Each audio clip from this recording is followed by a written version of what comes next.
Healthy Rebel Radio is sponsored by the Healthy Rebel app. 300 plus secretly healthy, delicious, mouth-watering dessert and treat recipes made with all-natural, whole food ingredients.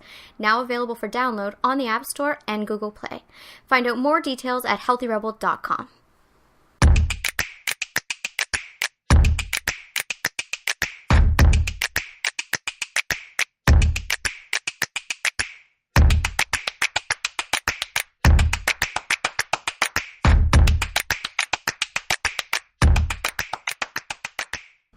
Welcome to Healthy Rebel Radio. I'm your host, Dr. David Dizer. I'm here with my Demi Health Healthy Rebel co-founder, Amy Lang. Good morning. Good morning. Just a few quick health and wellness stories to review today.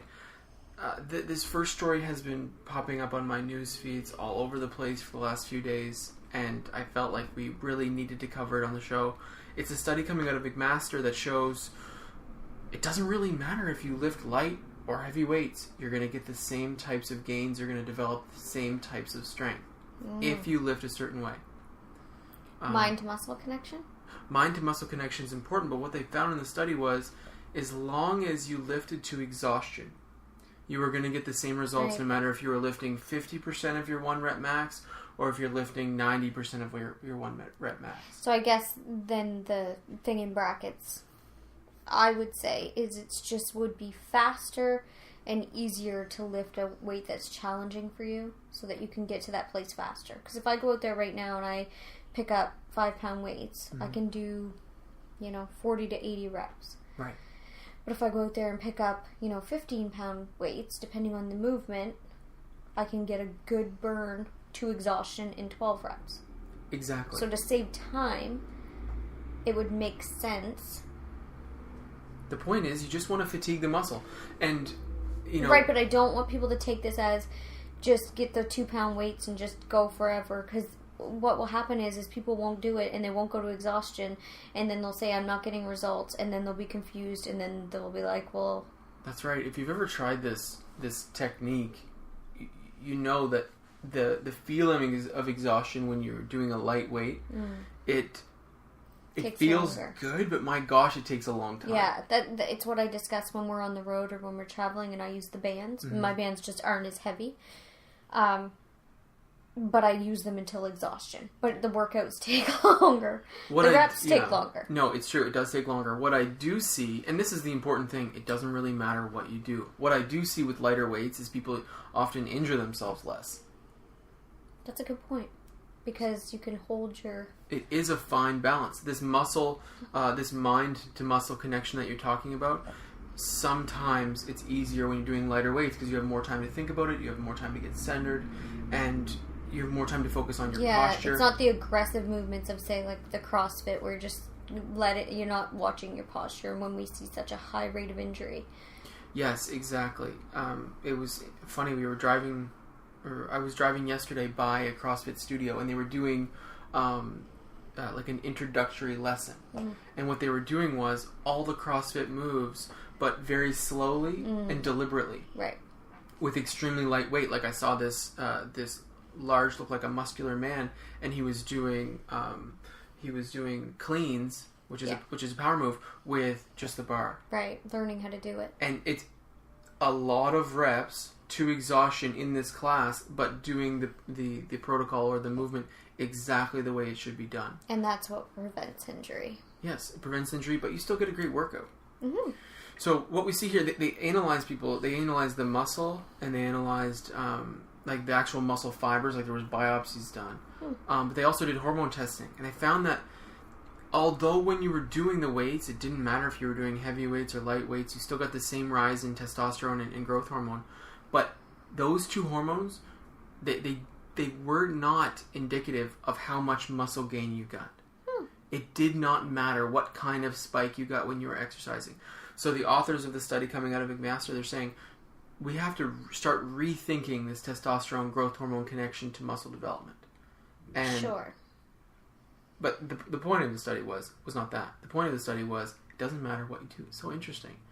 Because we've often thought that, okay, in order to get gains, you need to lift 90% of your 1 rep max a certain number of times, and then you're going to get, a specific amount of muscle development over this period of time. It's not true.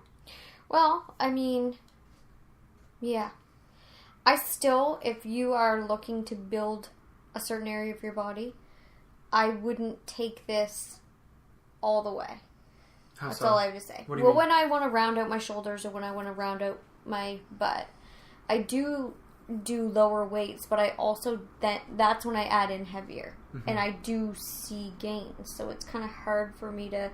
Maybe it's because I'm just shaking it up and challenging that muscle. This is the thing with these types of with any program.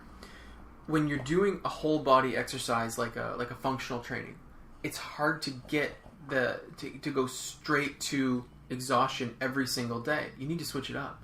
I think you need to have, this is what we talk about this a lot, confusing the muscle and doing different things. Like you do a lot of functional workouts, but then all of a sudden, a few times a week you'll do these heavy weight workouts. And I think it's the being able to switch it back and forth and finding exhaustion in all the different ways. It's all beneficial. It doesn't really matter as long as you're working it. And you talk about this a lot. If your workout was too easy, you just didn't push it hard enough. Sure. Like that's it. It's pretty simple. You can't really go wrong. Sometimes I feel like it's not even about pushing it hard enough. It's about you're not engaged mentally. And if you're not engaged mentally and you're just calling it in, you're going through the motions, you're just not going to reap. The easiest way to see this is when you're doing a concentrated bicep curl. And you're really focusing on tightening that bicep when you're curling up. I can take a 10-pound weight and I can reach exhaustion pretty quickly. If I really focus. Now, I can be unfocused and grab a 40-pound weight and do the same number of reps. Yeah. That's weird to me. Yeah, it's true. And that's because you're engaging shoulder muscles, you're engaging, you're engaging a whole range of, you're engaging back, and you're swinging the weight, and you're doing all these things, which potentially can cause injury. And that's why I want to bring this up. If you just do these concentrated, then maybe you can even do less reps and still reach exhaustion. I feel it's more evidence of mind-to-muscle connection. I love it. But hopefully they'll maybe come further into that. It says at the end that they want to move on and they've been studying these guys since 2010. They need to do other populations. It was just a group of 2 different groups of men. But yeah, great study. The next one we have today. It was just men? That one was just men, yeah.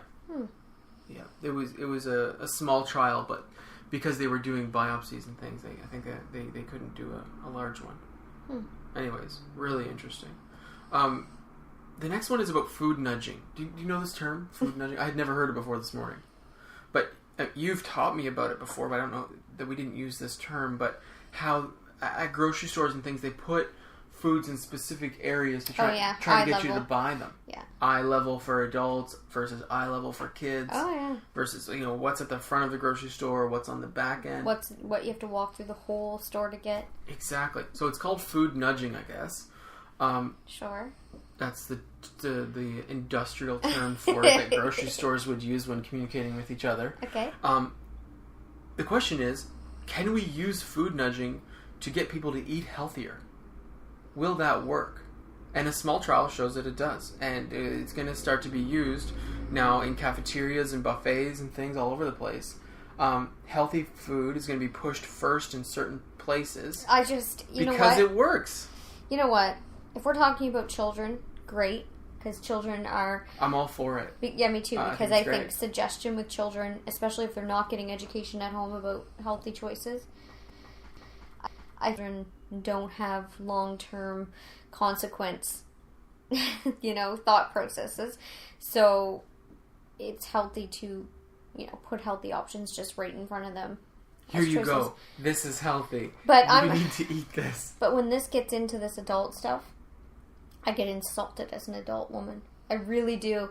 And I think that we all need to step back and take accountability and stop acting like a bunch of children. Once you're an adult...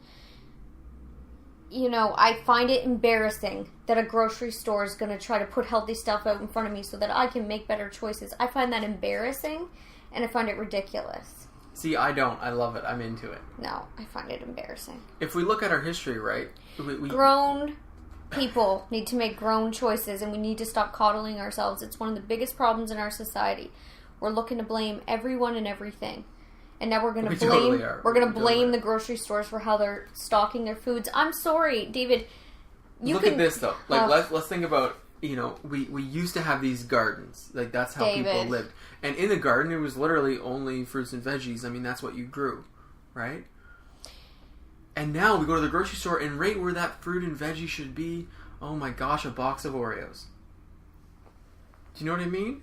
And now there's. But I'm a grown adult that's intelligent. I also walk by 20 liquor stores a day. I also walk by prostitutes. I walk by drug dealers. I walk by all kinds of things. This is true. This is a good point. Like, you know, are we going to shut everything down because it isn't in my best interest? That being said, we directly benefit from not bringing junk food into our home. Right. Is that not a form of food? No, but who makes that choice? The grown people. Us. It's on us. Are we not food nudging ourselves by not doing that? Well, first of all, we don't really shop at a lot of big, crappy grocery stores.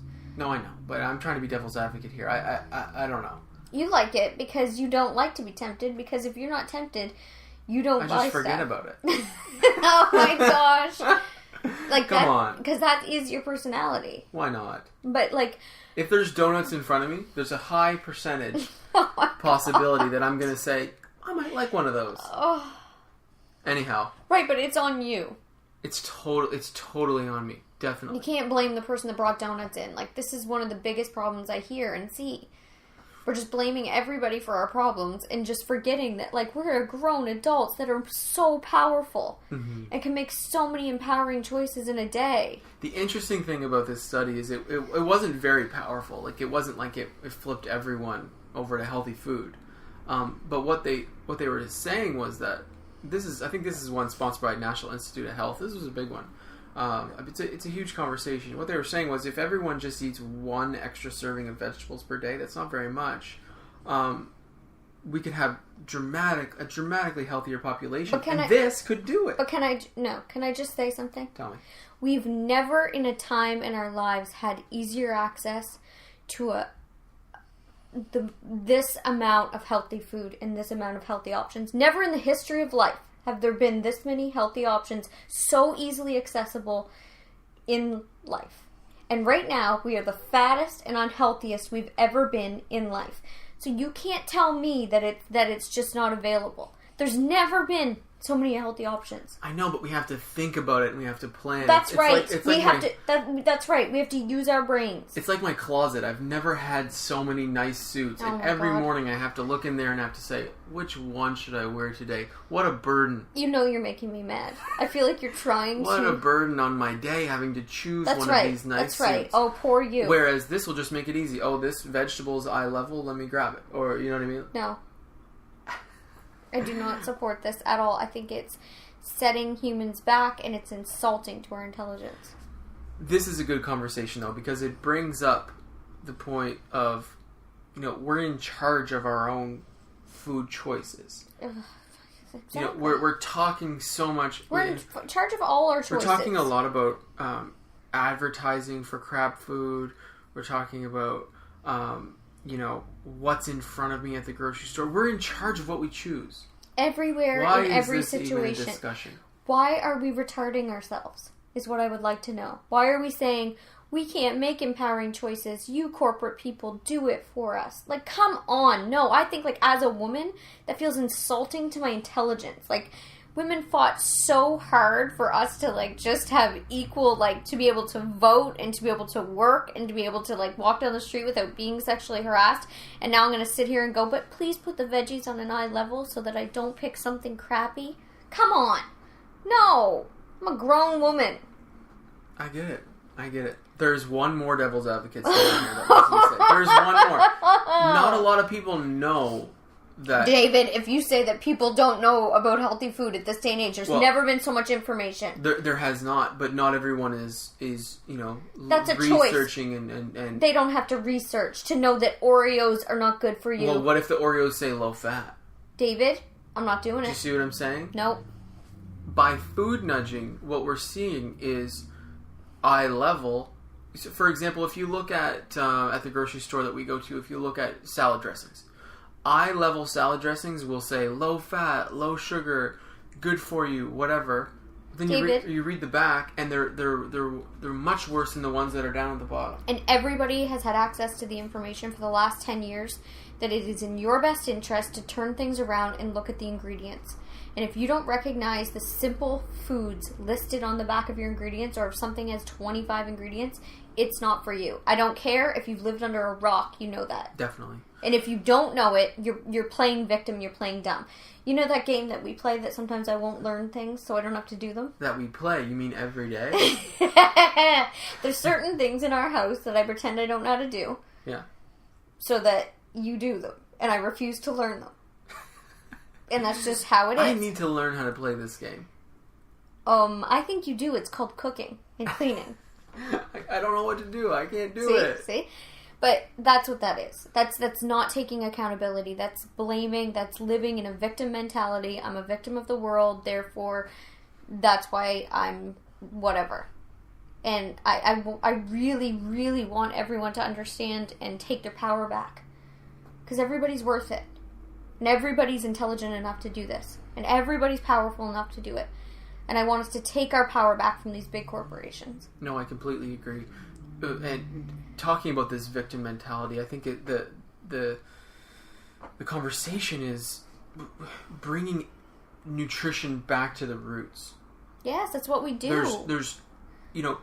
There's no point in saying, processed food is cheap and they say it's healthy. This I can eat this, no big deal. Mm-hmm. That's not really being. You're not positively contributing to your health in any way. All you need to do is bring it back to the roots. There's nothing complicated. No. Is what I'm trying to get at. No. I'm not explaining this very well, but there's nothing complicated about this. Yeah. Fruits and vegetables, lean meats for some people, healthy fats, and whole grains. It's easy. Yeah. Processed foods are not part of that. And if you're in the aisle and you're looking at what's at eye level, or if, let's say your fruits and vegetables are at the back of the grocery store, which happens a lot of the time. Yes. It's not a far walk. No. It's really not. No. There's no point in being a part of that victim mentality. Well, nobody's losing but you. And the people that are winning are these corporations that are making money off junk. Yeah. So, if you look at the cost to make each of these foods, it's virtually zero. And it's just junk. It's junk. Like, I wouldn't feed it to my dogs. Mm-hmm. I mean, it's a little different because my dogs are my babies, but yeah, that's right. That's the truth. I don't know. It's about, having an understanding that you're going back to that thing that you probably heard when you were younger, your body is a temple, it is sacred. You are, a divine individual that, deserves to feel optimal. Mm-hmm. You deserve, no matter what's gone on, no matter what you've done, no matter what's been done to you, you deserve to feel great. You deserve to own your power. You deserve to go out and make great choices that make you feel better and better and better every single day. Absolutely, you deserve it. One thing I'd like to say about this new term that we're hearing here, this industrial term, food nudging, is one way it can be used in a positive way that you can take it into your own life is just how beneficial it is to only bring healthy food into your home.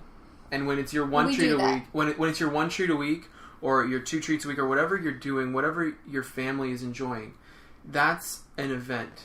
That's leaving the home. But I mean, this is what we don't have to use the word nudging. We've talked about this for the last decade.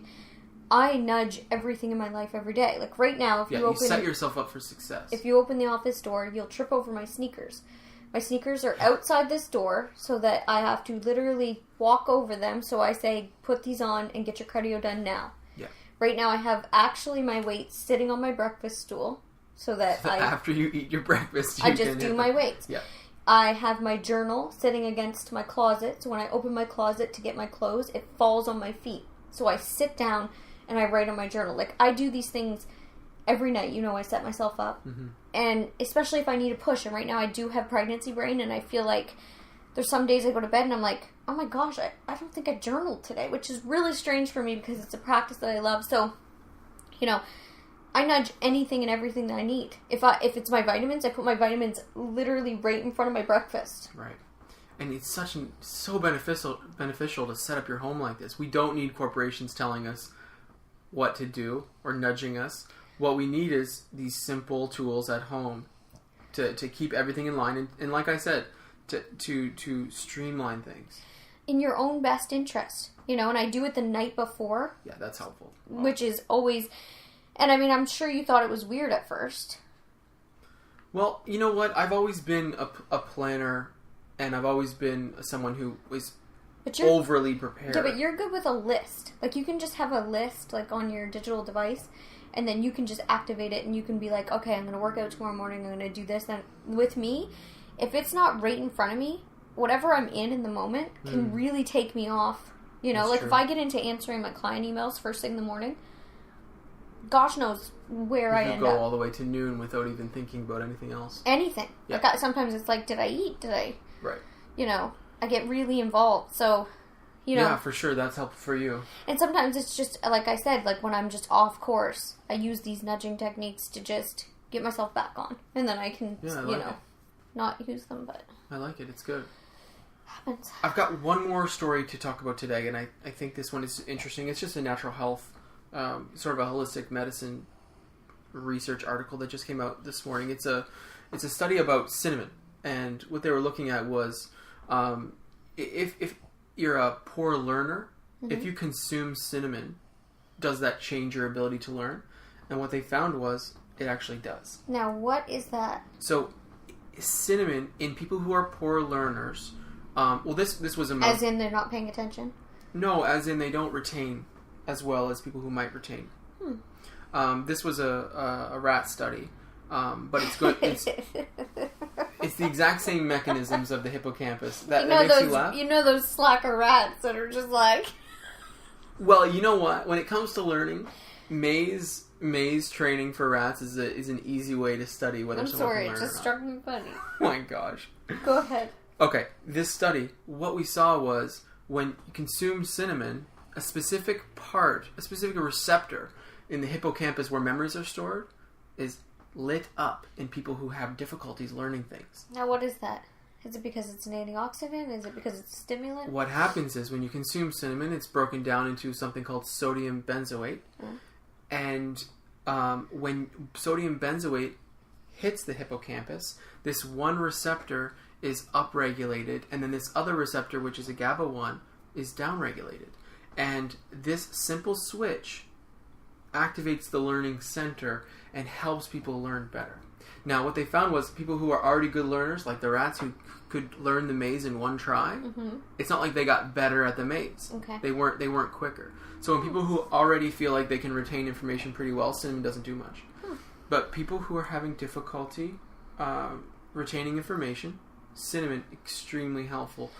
So people who have brain fog and lack of focus and all these things, cinnamon might be an easy way of activating the hippocampus. I love cinnamon in the colder months. Me as well. I have a hard time consuming it anytime in the summer. Yeah. But for sure. In the cooler months, I love cinnamon.